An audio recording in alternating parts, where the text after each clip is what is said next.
Hər kəsə salam. Evet Çınarda sizləri xoş gördük.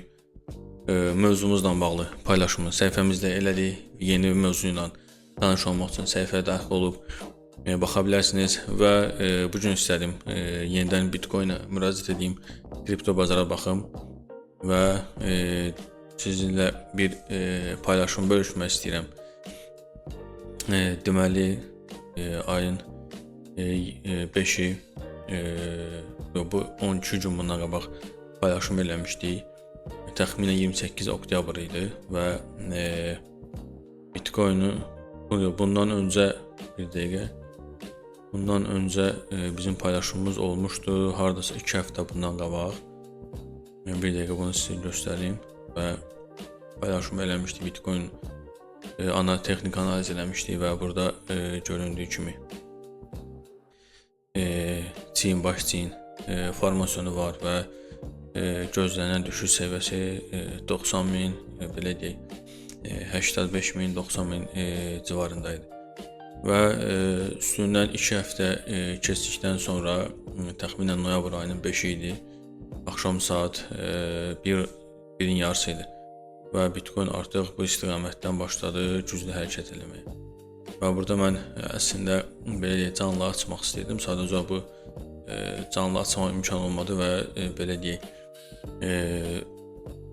video çəkərək texniki analizi yenidən edib və burada qısa məlumat yazmışam yazı olaraq və bir yarısı təəssüf olaraq ofisdə deyildim və məcbur evdən belə deyək, çəkmişəm bu videonu. Və sonradan göstərir burada sonlara doğru geçsək, baxa bilərik ki, bir də göstərim, sonra keçəcəm canlı video və burada yaşıl belə deyək zona qeyd eləmişəm ki, burada gedib təzədən qalxıb təzədən eniş etmə ehtimalı var. Və belə deyək, sonlara gəlsək, çatsaq və qayıtsaq və buranı belə deyək istiqamət olaraq götürmüşəm və qayıtsaq canlı qrafika baxsaq əgər görə bilərik ki, qrafiki belə deyək analiz edək bir dəqiqə və burada görsək baxa bilərik ki, həmin zonadan bu hissədən belə deyək bunları bir dəqiqə sileyim. Bunlar köhnə analizdən qalanlar da sonra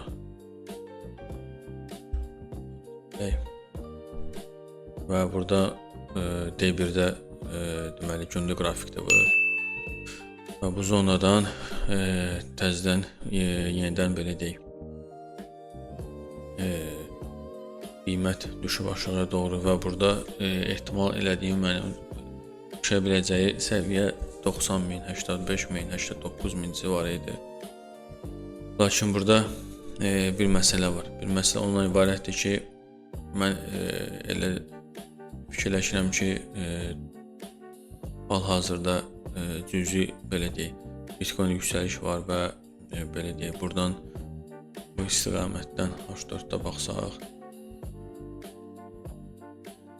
baxsaq təxminən 97-98 min civarına qalxıb yenidən düşmə ehtimalı var.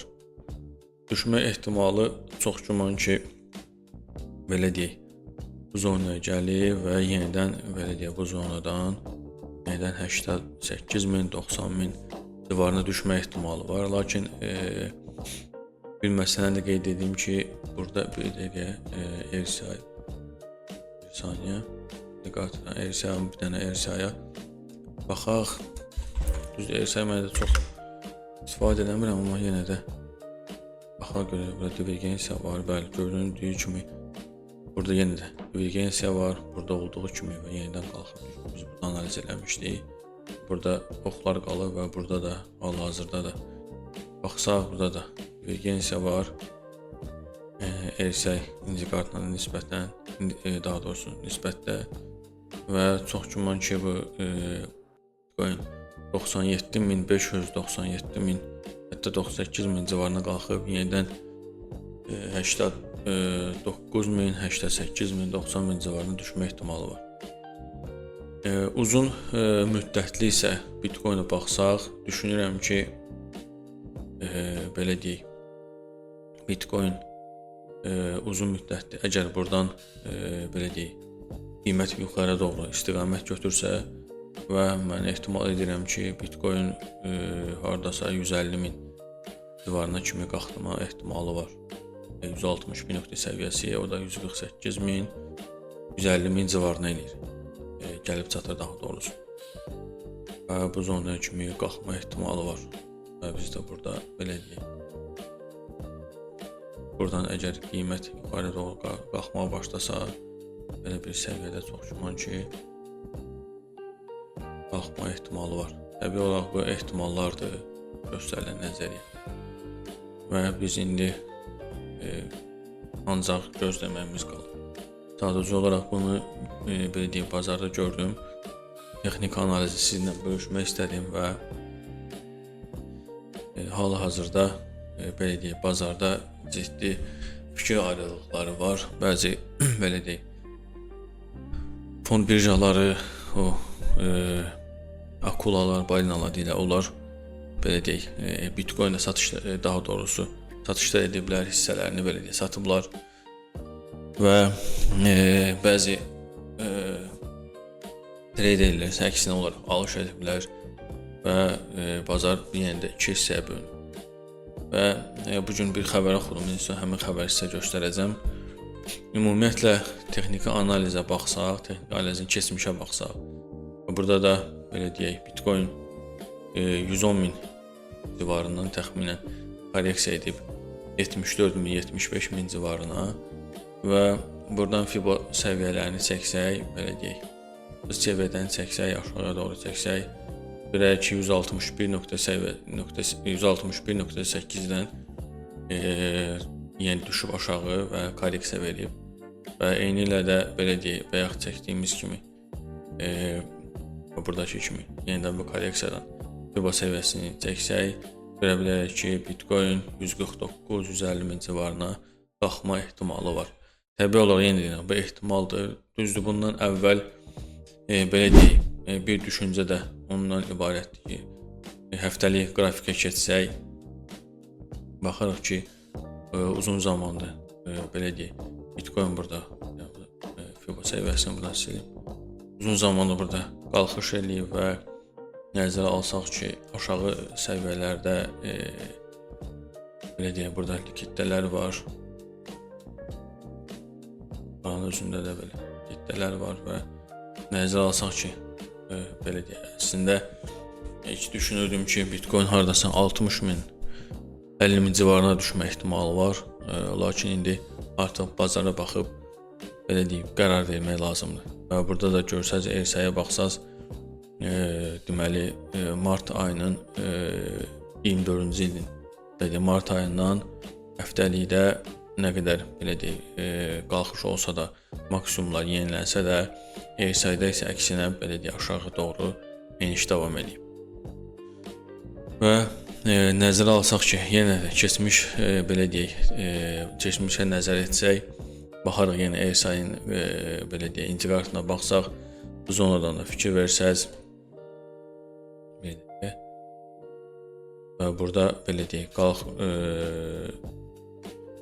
qalxış olub, maksimum yenidən bu hissədə yenilənib, lakin ersay burada deyək, yenilənməyib və buradan qrafik aşağı doğru hərəkət edib. Eyni ilə hal-hazırda da belə deyək, Bitcoin-də bu nəzəriyyə davam eləyir, bu fikir davam eləyir və ehtimal var ki, ola da bilər ki, maksimum yenidən yenilənsin və aşağı doğru istiqamət alsın və yaxud da indi belə deyək, 90.000 səviyyəsini qırsa və bu belə 75.000, 77.000 səviyyəsini, 76.000, hətta bəlkə də belə deyək, 55.000 səviyyəsinə kimi də düşmə ehtimalı var. Təbii olaraq bazara baxmaq lazımdır. Bu bizim belə deyək, analizə baxdıqca gördüyümüz ehtimallardır. Lakin düşünürəm ki, son vaxtlar Bitcoin belə deyək, neçə vaxtdır, artıq neçə gündür eyni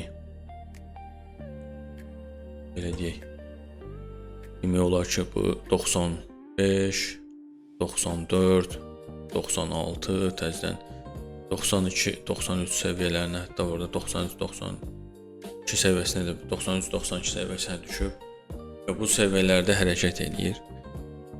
Və belə deyək, çox vaxtda bazar eyni səviyyədə hərəkət edəndən sonra insanlar düşüş gözləyirlərsə, əksinə olaraq yuxarıya doğru hərəkət edir. Və yaxud da belə deyək, yuxarı qalxma gözləyirlərsə, aşağı doğru hərəkət edir. Və belə deyək, burada bazarın ümumi H1-də baxsaq,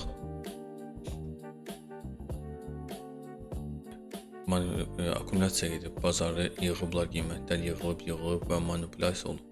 Sanki bazar aşağı doğru gedəcək, lakin yuxarı qalxaraq distribution IMD modeli sanki yaratmaq istəyirlər, amma burada bir məsələ də var ki, Wyckoff modelinə də oxşuyur. Bizdə modeli haqqında mən danışmıram. Sadəcə olaraq bu modeli gördüm deyənə istədim sizinlə bölüşüm. Belə deyək, Wyckoff modelinə baxsaq, onlarda biraz fərqlilik var AMD ilə və burada Wyckoff modelində sanki burada akkumulyasiya götürüləndən sonra, manipulyasiyadan sonra bir qalxış olub, yenidən bu hissələri götürüb və yenidən ondan sonra artıq qalxışın baş verməyi mümkündür. Yəni, belə deyək, Wyckoff modelinə əsasən belə bir situasiya bizi gözləyir. AMD-də isə belə deyək, manipulyasiya olur burada, bu hissələrdə, biz kvadrat düzbucağın içində götürək beləsinə. Belə deyək, akkumulyasiya, daha doğrusu akkumulyasiya olur, sonra manipulyasiya sanki bazar aşağıya doğru getmək istəyir, lakin distribution vəziyyətini alaraq yuxarıya doğru bazar belə deyək, irəliləyir. Ümumi belə deyək, texniki analizimiz belə bu qədər və bütün texniki analizlər təbii olaraq ehtimal nəzəriyyəsinə söykənir. Ona görə də bazarı izləmək, izləntidə qalmaq daha yaxşıdır və bir xəbəri sizin nəzərdə çatdırmalıydım, yadıma düşmüşkən. Onu da deyim ki, və burada baxsaq, bizim Everçinarın Investments'ın Substack'da da belə deyək, səhifəsi var, yeni açılıb və burada da məlumatlar, xəbərlər paylaşılır və bir xəbər qarşıma çıxdı, onu sizinlə bölüşmək istəyirəm. Belə deyək, ən yüksək IQ səviyyəsinə sahib olan Bitcoin'in $220.000 qədər artacağını proqnozlaşdırır. Təbii olaraq, yeni deyirəm. Bütün bazarda istəyir Forex bazarı olsun, istəyir səhəm bazarı olsun, istəyir Forex bazarı olsun, hamı ehtimal nəzəriyyəsinə söykənən proqnozlardır. Və dünyanın ən yüksək IQ göstəricinə sahib olan Koreyalı Yeon Hong Kim, siz burada belə deyək, xəbərlər görürsünüz. Qiymətinin $220.000 qədər yüksələcəyini proqnozlaşdırır. Hətta 45 gün ərzində bildirib ki, 45 gün ərzində bu hadisə baş verəcək və oradan qazancı, əldə etdiyi qazancı müxtəlif xristian ölkələrində kilsələrin tikintisinə sərf edəcəyini bildirib. Və təbii olaraq indi onun haqqında da qısa burada məlumat paylaşmışıq ki, 2024-cü ildə bəzi beynəlxalq təşkilatlarda IQ səviyyəsinə görə yüksək nəticə əldə edib, lakin burada onun belə deyək, IQ səviyyəsinin yüksək olmağı onu belə deyək, gələcək görməyə imkan təbii olaraq vermir. Və burada sosial şəbəkələrdə o öz fikrini bildirir və sosial şəbəkə ifadəçiləri, hətta onun fikri ilə razı olmayanlar da var və şəhidlərindən biri onu da qeyd etmişəm burada ki, proqnozlar gerçəkləşsə, ona hazırki məsələlə ilə dəyəri $20.9 milyon olan 220 bitcoin hədiyyə edəcəyini söz verib.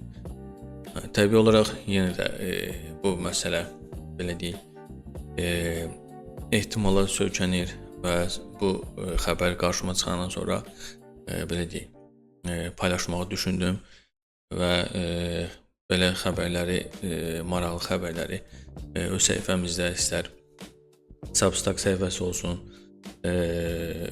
istər Facebook, istər Instagram, istər Twitter'da paylaşırıq və gedib səhifəmizə abunə olub bizə dəstək ola bilərsiniz. Bu da bizim belə deyək, əziyyətimizin bəhrəsi olar və grafikimizə qayıtsaq, qrafikimizə qayıtsaq, onu deyə bilərəm ki, düşünürəm ki, qrafik barədə daha nəsə deməyə ehtiyac yoxdur və